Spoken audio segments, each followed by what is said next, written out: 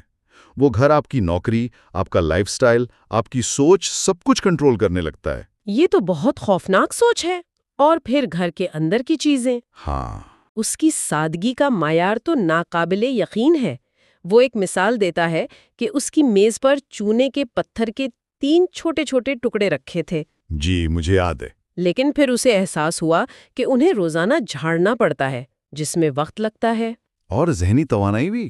وہ کہتا ہے میرے ذہن کا فرنیچر ابھی تک بے ترتیب تھا اور مجھے ان پتھروں کی فکر لگی ہوئی تھی۔ تو اس نے کیا کیا؟ اس نے وہ پتھر بھی کھڑکی سے باہر پھینک دیے۔ یہ چھوٹی سی کہانی اس کے پورے فلسفے کا نچوڑ ہے۔ اس کے لیے ہر وہ چیز جو آپ کی ذہنی آزادی میں خلل ڈالے، چاہے وہ ایک چھوٹا سا پتھر ہی کیوں نہ ہو، ایک بوجھ ہے۔ آج ہم ڈی کلٹرنگ اور منیملزم کی بات کرتے ہیں، تھورو تو اسے انتہا پر لے گیا تھا۔ اس کے لیے بیرونی صفائی سے زیادہ اندرونی یعنی ذہنی صفائی اہم تھی۔ تو یہ ساری باتیں کپڑوں پر، گھر پر، فرنیچر پر، یہ صرف چیزوں سے جان چھڑانا نہیں تھا۔ نہیں، بالکل نہیں۔ ایسا لگتا ہے کہ یہ سب کچھ کسی بڑے مقصد کے لیے ایک تیاری تھی۔ آخر وہ اس ساری سادگی سے حاصل کیا کرنا چاہتا تھا؟ یہاں ہم کتاب کی روح تک پہنچتے ہیں۔ اس معاشی بوجھ سے آزاد ہو کر وہ کرنا کیا چاہتا تھا؟ اس کا جواب وہ اپنے مشہور ترین اقتباس میں دیتا ہے۔ میں جنگل میں اس لیے گیا کیونکہ میں جان بوجھ کر زندگی گزارنا چاہتا تھا، صرف زندگی کے ضروری حقائق کا سامنا کرنا چاہتا تھا، اور یہ دیکھنا چاہتا تھا کہ کیا میں وہ سیکھ سکتا ہوں جو زندگی سکھاتی ہے۔ اور جب میں مروں تو یہ نہ پاؤں کہ میں نے زندگی گزاری ہی نہیں۔ یہ لائن تو انسان کو اندر تک جھنجھوڑ دیتی ہے۔ جان بوجھ کر زندگی گزارنا یا ٹو لیو ڈیلیبریٹلی، یہ آج کل کی آٹو پائلٹ زندگی کا بالکل الٹ ہے۔ صحیح۔ ہم صبح اٹھتے ہیں، کام پر جاتے ہیں، واپس آتے ہیں، ٹی وی دیکھتے ہیں، سو جاتے ہیں۔ سب کچھ ایک معمول کے تحت ہو رہا ہے۔ وہ اس آٹو پائلٹ کو توڑنا چاہتا تھا۔ بالکل۔ اس کا مطلب ہے اپنی زندگی کو شعوری طور پر ارادے کے ساتھ گزارنا، اور اس کے لیے سادگی ضروری ہے۔ وہ کہتا ہے ہماری زندگیاں تفصیلات کی وجہ سے ضائع ہو جاتی ہیں۔ اور اس کی نصیحت کیا ہے؟ ٹو ڈو لسٹس ہیں۔ تھورو کہہ رہا ہے کہ ان سب تفصیلات کے شور میں زندگی کا اصل نغمہ کہیں کھو جاتا ہے۔ اور اس نغمے کو سننے کے لیے دوسروں کے تجربات پر انحصار نہیں کیا جا سکتا۔ یہ بھی اس کی ایک بہت بڑی تعلیم ہے۔ جی، وہ بزرگوں کے مشوروں کو بھی شک کی نگاہ سے دیکھتا ہے۔ وہ لکھتا ہے میں نے اس سیارے پر تقریباً 30 سال گزارے ہیں اور مجھے ابھی تک اپنے بزرگوں سے قیمتی یا سنجیدہ مشورے کا پہلا لفظ بھی سننا باقی ہے۔ یہ ایک بہت ہی متنازع بات ہے۔ خاص طور پر ہمارے معاشرے میں جہاں بزرگوں کے تجربے کو بہت اہمیت دی جاتی ہے۔ وہ یہ نہیں کہہ رہا ہے کہ بزرگ بے وقوف ہیں، وہ یہ کہہ رہا ہے کہ ہر انسان کی زندگی اور اس کا سچ منفرد ہے۔ اچھا۔ جو راستہ کسی اور کے لیے کارآمد تھا، ضروری نہیں کہ وہ آپ کے لیے بھی ہو۔ زندگی کو اپنے تجربے کے بنیاد پر جینا چاہیے، اور اس کے لیے بیدار ہونا ضروری ہے۔ اور اس کا بیدار ہونے کا مطلب صرف صبح نیند سے جاگنا نہیں تھا؟ نہیں، بالکل نہیں۔ اچھا، تو پھر اس کے لیے بیدار ہونے کا کیا مطلب تھا؟ اس کے لیے بیدار ہونا زندہ ہونے کے مترادف تھا۔ وہ لکھتا ہے بیدار ہونا زندہ ہونا ہے۔ میں نے ابھی تک کسی ایسے شخص سے ملاقات نہیں کی جو پوری طرح بیدار ہو۔ یعنی زیادہ تر لوگ سو رہے ہیں، روحانی اور ذہنی طور پر، معمولات اور سماجی دباؤں کی نیند میں۔ بیدار ہونے کا مطلب ہے اس نیند سے باہر نکلنا، اپنے ذہن کو پوری طرح استعمال کرنا، اور اپنی زندگی کو ایک شعوری کوشش سے بلند کرنا۔ بالکل۔ اسی لیے اس کے لیے صبح کا وقت سب سے قیمتی تھا، کیونکہ تب ذہن سب سے زیادہ تازہ اور بیدار ہوتا ہے۔ یہ سب خود شناسی کی باتیں تو بہت گہری ہیں، لیکن اس کے لیے بالکل اکیلے جنگل میں جا کر بیٹھنا، آج کل تو لوگ اکیلے پن کو ایک بحران سمجھتے ہیں۔ کیا وہ تنہائی کا شکار نہیں ہوا ہوگا؟ یہ بہت اہم سوال ہے، اور تھورو اس کا جواب بالکل الٹ دیتا ہے۔ وہ تنہائی اور اکیلے پن میں فرق کرتا ہے۔ اچھا، نہیں تھا، بلکہ خود سے اور فطرت سے گہری قربت تھی۔ لیکن یہ کیسے ممکن ہے؟ انسان تو ایک سماجی جانور ہے۔ وہ کہتا ہے میں نے کبھی بھی اس ساتھی کو نہیں پایا جو تنہائی جتنا ہمدم ہو۔ اس کے لیے تنہائی ایک دوست تھی، ایک ساتھی۔ یعنی جب وہ اکیلا ہوتا تھا تو وہ کائنات کے ساتھ ہوتا تھا؟ بالکل۔ اس کا پڑوسی 1 میل دور تھا، لیکن وہ خود کو کائنات کے بڑے ستاروں اور سیاروں کے زیادہ قریب محسوس کرتا تھا۔ وہ فطرت کی ہر چیز میں، حتیٰ کہ بارش کے قطروں کی آواز میں بھی ایک میٹھی اور مہربان صحبت محسوس کرتا تھا۔ تو وہ کبھی تنہا تھا ہی نہیں۔ ابھی نہیں، اس کا تعلق فطرت سے اتنا گہرا تھا۔ اور اس تعلق کا مرکز تھا والڈن تالاب۔ کتاب پڑھتے ہوئے ایسا لگتا ہے جیسے یہ صرف پانی نہیں بلکہ ایک زندہ کردار ہے۔ بالکل، اس کے لیے وہ تالاب پاکیزگی اور سچائی کا آئینہ تھا۔ وہ اس کے پانی کی شفافیت کو بیان کرتا ہے اور کہتا ہے کہ یہ زمین کی آنکھ ہے جس میں دیکھنے والا اپنی فطرت کی گہرائی کو ماپ سکتا ہے۔ اور وہ اس کے بارے میں بہت شاعرانہ انداز میں لکھتا ہے۔ جی، وہ لکھتا ہے، یہ ایک ایسا آئینہ ہے جسے کوئی پتھر توڑ نہیں سکتا، جو اپنی سانس کو بادلوں کی طرح اوپر تیرنے کے لیے بھیجتا ہے۔ وہ تالاب کے بدلتے رنگوں، اس پر جمنے والی برف، سب کا ذکر بڑی محبت سے کرتا ہے۔ یعنی اس کا فطرت سے تعلق صرف روحانی یا شاعرانہ نہیں تھا، وہ ایک سائنسداں کی نظر سے بھی دیکھ رہا تھا۔ جی ہاں، وہ ایک بہت گہرا مشاہدہ کرنے والا تھا۔ وہ جانوروں کے رویے، پرندوں کی آوازوں میں فرق، موسموں کی تبدیلیوں کو بڑی تفصیل سے نوٹ کرتا تھا۔ میں نے چیونٹیوں کی لڑائی والا حصہ پڑھا ہے، وہ تو کمال ہے۔ بالکل، اسے ایسے بیان کرتا ہے جیسے وہ انسانوں کی جنگ ہو۔ اس کا ماننا تھا کہ فطرت کے قریب رہ کر ہی انسان خود کو اور اپنی وحشی جبلت کو سمجھ سکتا ہے۔ اور اس کے لیے جنگلی پن یا وائلڈنس کوئی بری چیز نہیں تھی۔ نہیں، بلکہ زندگی کی توانائی کا سرچشمہ تھی۔ تو پھر سوال یہ پیدا ہوتا ہے کہ اگر یہ زندگی اتنی ہی بہترین تھی، فطرت اتنی اچھی دوست تھی اور اسے اپنی زندگی کا مقصد بھی مل گیا تھا، تو پھر اس نے یہ سب چھوڑ کیوں دیا؟ ہاں، 2 سال، 2 مہینے اور 2 دن کے بعد وہ واپس شہر کیوں لوٹ آیا؟ یہ بات مجھے ہمیشہ تھوڑی عجیب لگتی ہے۔ اور یہی اس کتاب کا سب سے دلچسپ اور شاید سب سے اہم سبق ہے۔ اچھا؟ اس کا جواب بھی اتنا ہی گہرا ہے جتنا اس کے جنگل جانے کی وجہ تھی۔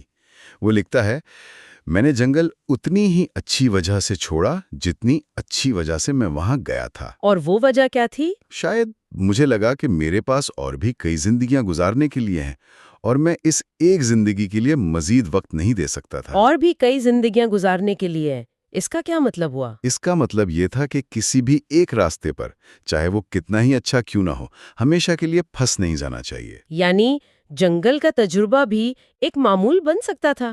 بالکل، اور وہ معمولات کا ہی تو دشمن تھا۔ اس نے محسوس کیا کہ اس کی جھوپڑی سے تالاب تک روز چل چل کر ایک پکا راستہ بن گیا ہے۔ اور اسے یہ دیکھ کر ڈر لگا کہ وہ ایک اور روٹین میں پھنس رہا ہے۔ جی، چاہے وہ اس نے خود ہی کیوں نہ بنایا ہو۔